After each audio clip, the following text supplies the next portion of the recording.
हाय। मैं हूं doctor Priyanka Panale, obstetrician gynaecologist and infertility specialist from Vardan medical centre. तो आज का हमारा टॉपिक होगा आईयूआई के बारे में, एवरीथिंग अबाउट आईयूआई।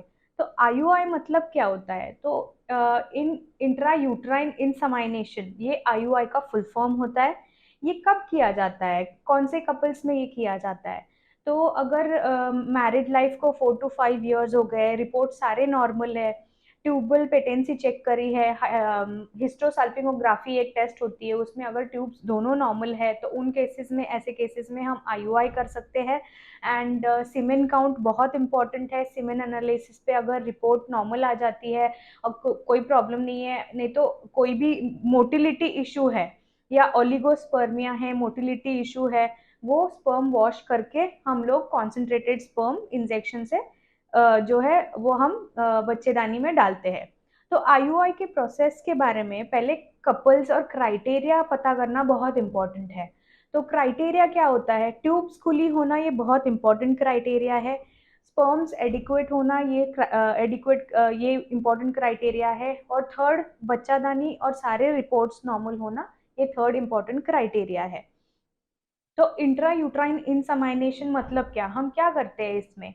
तो सबसे पहले जो पेशेंट आती है हमारे पास, हम उनकी बच्चादानी टेस्ट करते हैं, सारे मेल के फीमेल के सारे इन्वेस्टिगेशंस करा लेते हैं।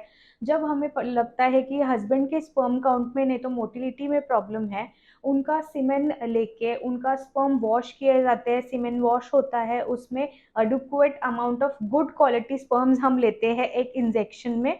और फिर हम एक फीमेल जब आते हैं, डे 2 से हम उनको टैबलेट्स चालू करते हैं, हार्मोनल टैबलेट्स। फिर उसके बाद अल्टरनेट डे पे हम उनकी सोनोग्राफी करते हैं। तो एक दिन ऐसा आ जाता है कि जब फॉलिकल साइज एक ऑप्टिमम लेवल अचीव कर देता है, फिर उसके बाद हम उनको एक ट्रिगर का इंजेक्शन लगाते हैं। उसके बाद उनका जो फॉलिकल है वो रप्चर होके उसमें से एग रिलीज हो जाता है। जब एग रिलीज होता है उसी टाइम पे, उस वो दिन नहीं तो 24 48 आवर्स बाद हम आईयूआई करते हैं। और उसके साथ साथ और एक डे छोड़ के वापस से आईयूआई करते हैं, इसको डबल आईयूआई बोलते हैं। तो ये किया जाता है। इसका मतलब क्या, पेशेंट हमारे पास आते हैं, फिर उनके जो गर्भाशय होता है, जो बच्चादानी होता है, उसमें इंजेक्शन में जो भी अच्छा मोटाइल स्पर्म्स होते हैं, जो गुड क्वालिटी स्पर्म्स होते हैं, वो हम लेते हैं एक सिरिंज में। फिर वो हम डायरेक्ट जो एक्सेस है यूट्राइन, मतलब जो बच्चादानी है, उसमें डाल देते हैं। जैसे ही हम इंट्रा यूट्राइन इंसेमिनेशन कर देते हैं, जैसे ही गर्भाशय में डाल देते हैं, वैसे आफ्टर 14 डेज हम प्रेगनेंसी का टेस्ट करते हैं। तो प्रेगनेंसी का टेस्ट करने के बाद पॉजिटिव है कि नहीं, नेगेटिव है, ये हम देखते हैं। तो आईयूआई हम जब भी करते हैं, उसके बाद हम सपोर्टिव ट्रीटमेंट सारा दे देते हैं, एंटीबायोटिक से लेके प्रोजेस्ट्रॉन से लेके सब कुछ हम उसके साथ साथ में देते हैं। आपको ये चीज़ बहुत ज़रूरी है समझनी कि आईयूआई जो है, जब ट्यूब्स दोनों नॉर्मल है तब हम ट्राई कर सकते हैं। एक सिंगल ट्यूब ब्लॉक पे हम ट्राई कर सकते हैं, मैक्सिमम हम 3 साइकिल्स कर सकते हैं। अगर तीनों के तीनों साइकिल्स नेगेटिव होते हैं तो हमें आईवीएफ के लिए जाना चाहिए। एंड दोनों ट्यूब्स अगर ब्लॉक्ड होती है तो भी हमें आईवीएफ के लिए जाना चाहिए।